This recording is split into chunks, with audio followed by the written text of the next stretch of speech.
Live fast, die young. 30-year-old Danny Dyke had a promising career mapped out for himself until temptation led him astray. His disappearance sparked great interest in Swansea and uncovered a cache of secrets. And when two men sought refuge with police, yet another twist to an already sordid story would be revealed. How did Danny find himself in over his head with people who wanted him gone? Hi, and welcome back to Mysterious Hook. Today, we look into the Danny Dyke's double life mystery and murder case. If you haven't already, please subscribe, smash the like button, and click on the bell icon to get the freshest videos directly to your inbox. Without further ado, let's uncover another mystery. Today's case takes us to the city of Swansea, South Wales. This is the city where ancient wonders meets urban splendor. Visitors to the coastal town get to experience the best of both worlds. Seaside calm along with modern amenities. Home to Swansea University, students make up a large portion of the community. And it was voted among the top 10 cities for student nightlife in the United Kingdom. And with Wales being a rugby country, Swansea is no stranger to the sport, which is probably why Danny Dyke found himself at the center of it all. Danny Dyke was born in 1964 in Kenya. His family eventually moved to the United Kingdom and he lived with his mother Suzanne in Friston Village, Eastbourne. Growing up, Danny developed a keen interest in sports, particularly rugby. He had a successful career as a rugby player and represented both Rosslyn Park and Eastbourne rugby clubs. However, it was a short-lived career. A succession of knee injuries led to cartilage damage, and Danny was forced to retire from the game in his 20s. This, though, was not the end of his journey in the rugby world. Danny turned his attention to the study of osteopathy and became a qualified osteopath. Osteopathy focuses on a holistic approach to the body's healing process. Osteopaths use techniques that emphasize the physical manipulation of the body's muscle tissue and bones. These can include massage therapy for pain relief and the increase of tension on muscles to correct weakness in a patient's body. Danny made the move to Bryn Mill in Swansea, a popular student residential area, and started work in osteopathic clinics in Swansea and Neath. His qualifications also afforded him the chance to return to the rugby scene. During the 1992-93 rugby season, he joined the Aberavon Rugby Football Club as a physiotherapist. He began to thrive by being around rugby culture once again. Danny was a successful physio and enjoyed the lifestyle that many men his age yearned to achieve. From the outside, Danny's life seemed to be progressing rather well, with many attributing it to his hard work and dedication to his profession.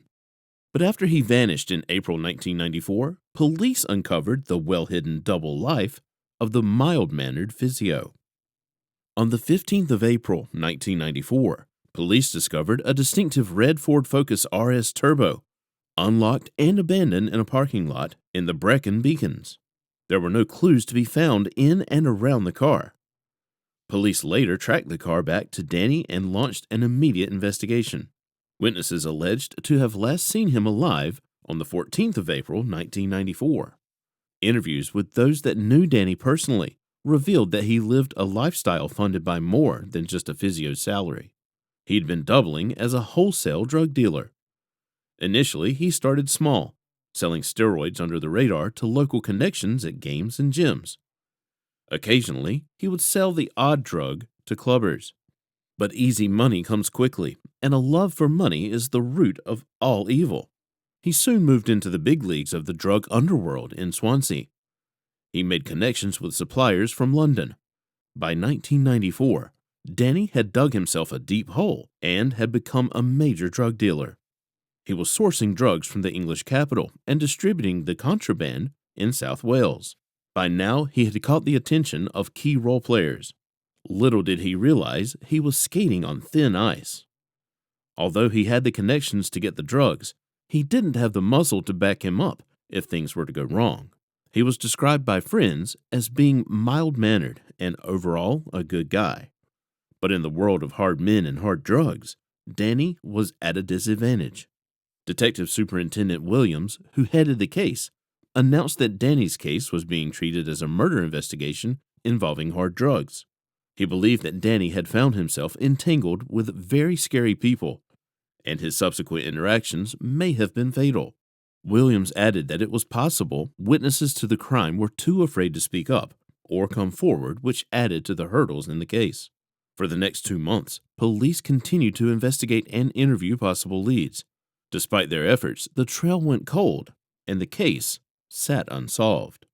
This was until 2 months later, in June 1994.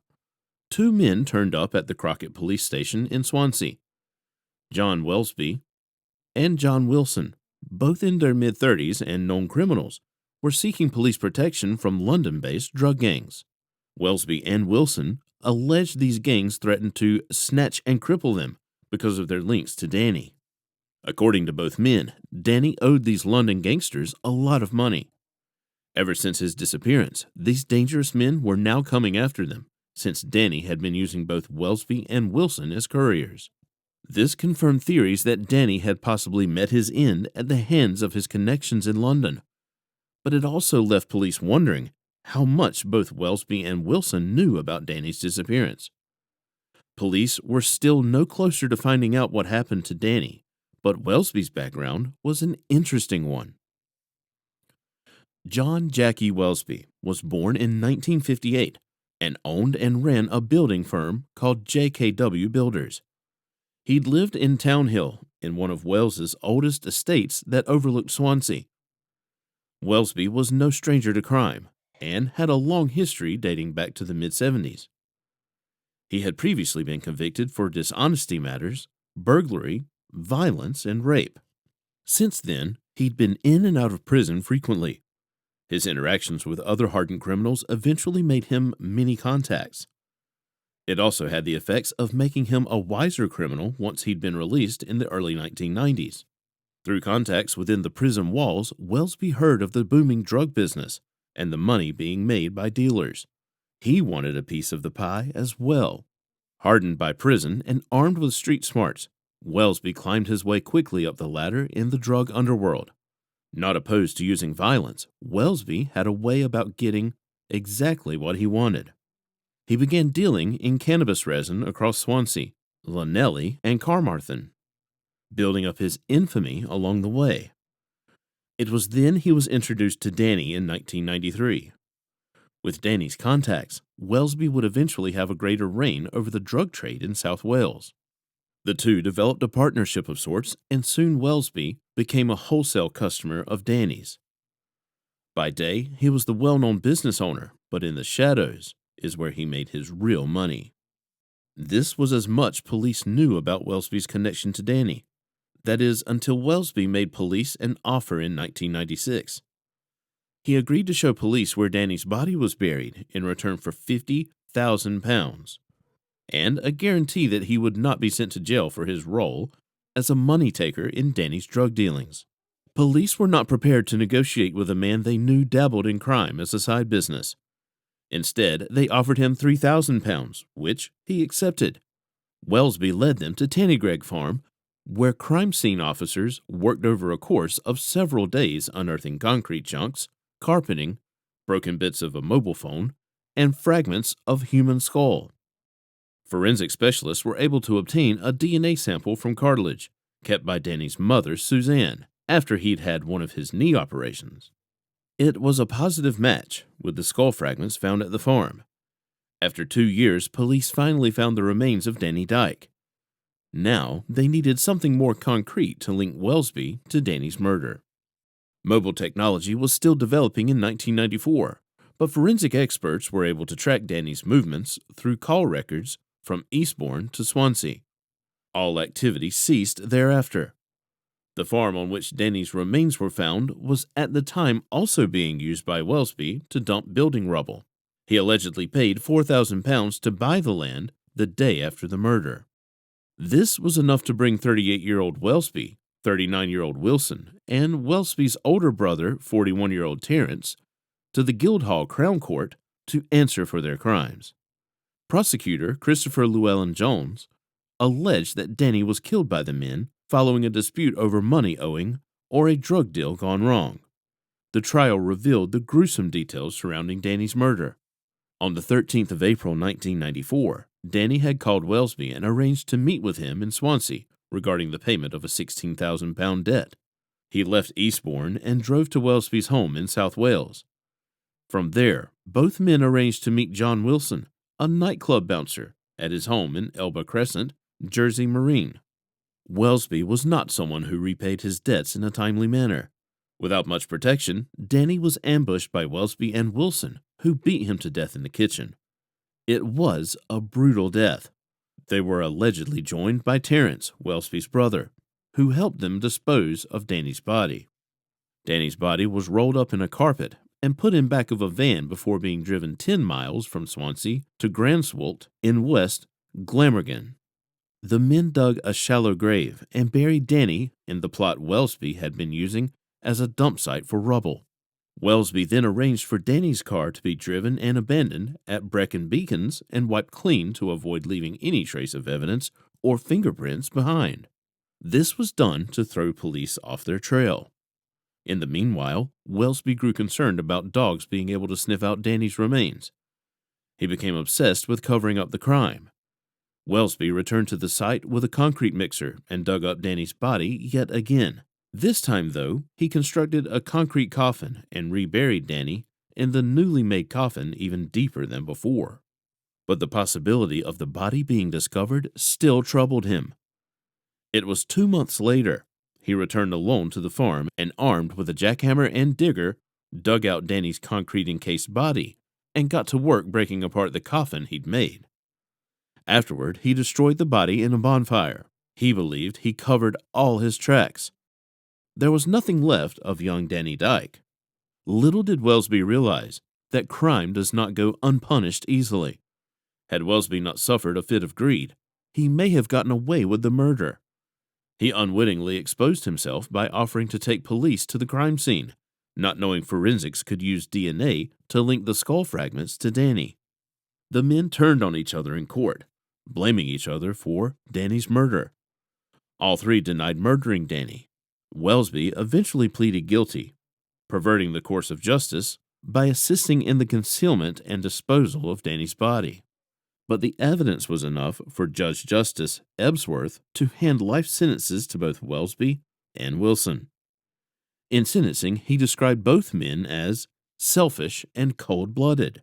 Terence was released as a free man after it was proven he had not participated in any way with the murder of Danny.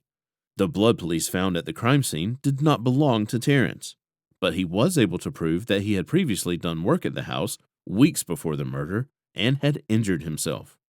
In 2018, the Danny Dyke case aired as part of CBS Reality's Murder by the Sea series.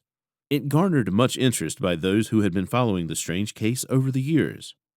But once a criminal, always a criminal, right?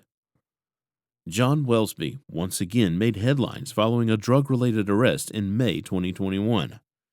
Welsby, now aged 62, was released on license on condition that he did not return to his criminal past. It is not known when he was released from prison, but it did not take him long to get back to his old criminal ways. On a routine stop and search in the Mayhill area of Swansea, police stopped a Honda Civic.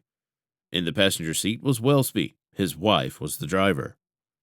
After searching the vehicle, police discovered a bag containing 9.4 grams of amphetamine, along with 1,400 pounds in cash. Welsby claimed that the money was rent payment on the caravan he leased. Knowing the terms of his release, police followed up with a search of his home. There, they found 7 kilograms of amphetamines, worth up to 73,000 pounds, some of which was stored in a Jacob's Crackers tin. They also found cash, tick lists of names and figures, and scales for weighing. Messages found on Welsby's phone were related to dealings in amphetamine, cannabis, and cocaine, with amounts of how much was being bought and sold ranging from 1 ounce to kilos. Searches of the caravan he owned also turned up more amphetamine, along with cannabis and another tick list. An examination of Wellesby's bank accounts showed that payments totaling tens of thousands of pounds being made into them. When he was arrested, he told police he was a soldier, not a cadet, and had been dealing drugs for the past 6 months at his own free will. Wellesby appeared in the Swansea Crown Court in violation of his license terms in December 2021. At sentencing, Judge Hugh Reese said Wellesby knew what he was doing when he returned to his drug-dealing activities. Judge Reese also said he was not going to give Wellesby a lecture on the effects that drugs had on the community. The judge sentenced Wellesby to prison for 6 years, giving him a 25% discount for his guilty plea. Wellesby, whose health is now failing him, awaits a pacemaker being fitted. He will, however, remain in prison until a successful parole application is made. Depending on how one looks at the Danny Dyke case, there will be divided opinions over the fate of all parties involved. No one should be allowed to take another person's life, no matter the situation. So today, we ask your opinions on the case. Did Danny Dyke create his own tragic ending by getting involved in drug dealing? Or should he have been given a chance to mend his ways? Did John Wellesby have the right to kill another who was invading his turf? Was it greed or simple idiocy that made Wellesby go to the police and uncover his own murder plot? Please comment below, and as always, be respectful of everyone in our community. Until next time, stay safe.